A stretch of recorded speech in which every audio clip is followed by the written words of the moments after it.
La FRCA, le conseil départemental Groupama, le Crédit Agricole vous présente Terre d'ici.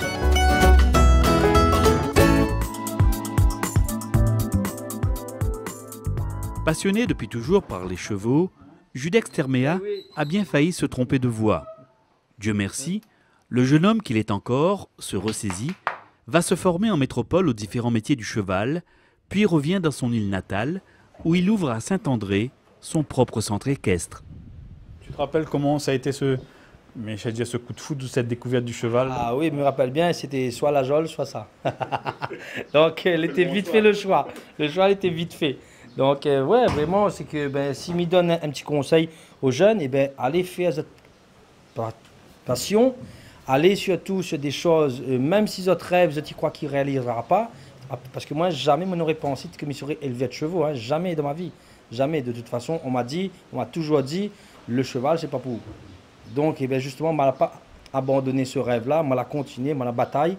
Et aujourd'hui, moi, il est là et on est assez respecté aujourd'hui dans le monde de l'équitation.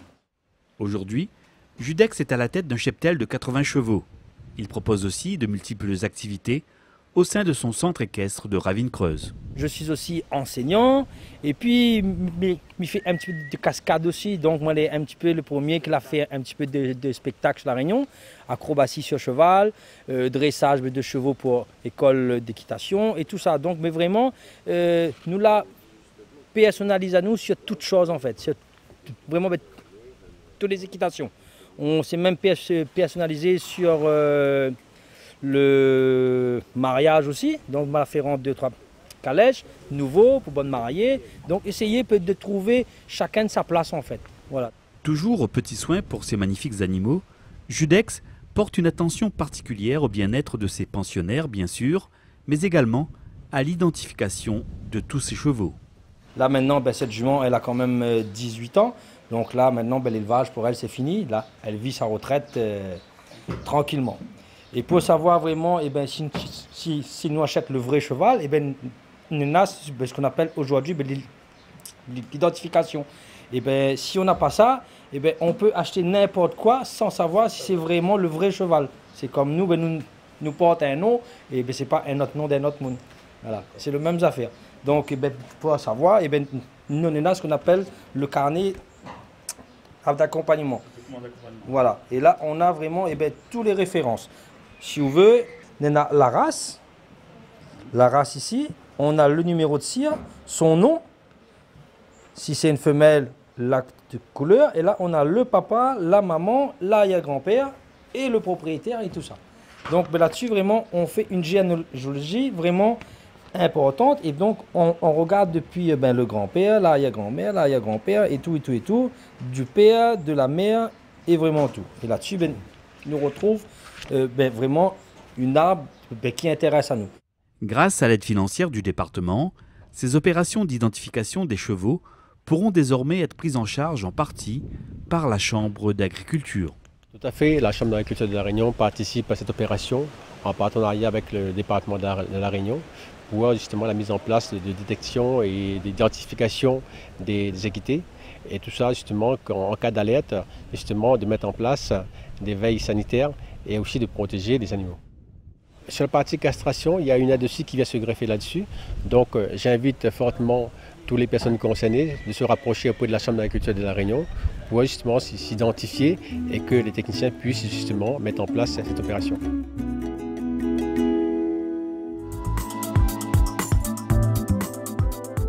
Éleveur passionné, Judex Terméa est très attentif à la santé de ses chevaux. L'identification de chaque animal lui apporte ainsi une certaine garantie, notamment au niveau de l'origine des animaux. C'est surtout qui ne vendent pas nous des chevaux qui ne sont pas réels. Voilà. Donc l'identification, c'est une puce sur chaque cheval. Là par exemple ici nous avons un lecteur de puce. Sur chaque cheval, quand on passe comme ça, on va avoir normalement le scanner qui doit fonctionner. Il doit être par là sa puce, sinon de l'autre côté. Là, le numéro de puce, donc on reconnaît vraiment si c'est le bon cheval ou pas. Là, nous accompagne le carnet, le numéro de puce derrière, et là, nous c'est vraiment, c'est le vrai cheval. Voilà. Demain matin, comme Missa achète ce cheval-là, il ne sait pas dire moi, et ben celui-là, c'est un autre nom. Et ok, ben on a le puce et le numéro du cheval. Voilà. C'est vraiment l'authentification de l'animal. L'authentification de l'animal. Et ça, on le fait depuis bébé. Si vous voulez, pour avoir un vrai cheval de reconnu, il faut à la base, quand il est né, déjà, le vétérinaire il vient, il fait déclaration de naissance avec le tel père, telle mère. Et ensuite, 6 mois après, on revient, on met une puce, ou bien 3 mois aussi sous la mère, on met une puce et pour dire, voilà, c'est le cheval qui est là. Reconnaissance sous la mère. Afin d'aider les éleveurs comme Judex et même les particuliers, propriétaires de chevaux, à identifier leurs animaux, une partie du coût de ces opérations d'identification sera désormais prise en charge par la Chambre d'agriculture. C'est un début d'un long projet qui va nous permettre justement de mieux structurer cette filière qui est méconnue à La Réunion. Et moi, en tant qu'élu, aujourd'hui, ce que j'ai envie de dire, c'est que cette filière se démocratise et qu'un grand nombre de Rayonnais à La Réunion puissent justement pratiquer le cheval à La Réunion. Cette opération consiste à recenser et identifier l'ensemble des équidés de l'île.